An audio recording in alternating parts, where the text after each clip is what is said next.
Сәлем достар, сіздермен болған мен Қасет. Достар, бүгін біз қазақ хандығының қателіктерін көрсететін болам. Ал ендеше кеттік. Қобыланды кіріп келе жатады. Сосын барып, оның мойнында анандай сұр бір нәрсе болады. Сосын Қобыландыға Қобыландының мойнында осындай сұр зат болады. Ал келесі кезде сосын Шайбаншаққа жаңа осы сұр затын тастап кетеді.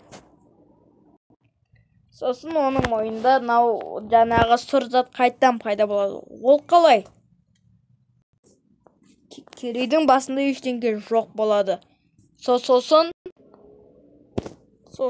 ол басына қайттан бір зат киіп алады. Ол қалай? Олардың арттарында, Керей мен Жәнібектің арттарында ту болады. Келесі кезде жоқ болады. Ал достар, осымен қазақ хандығындағы қателіктер бітті.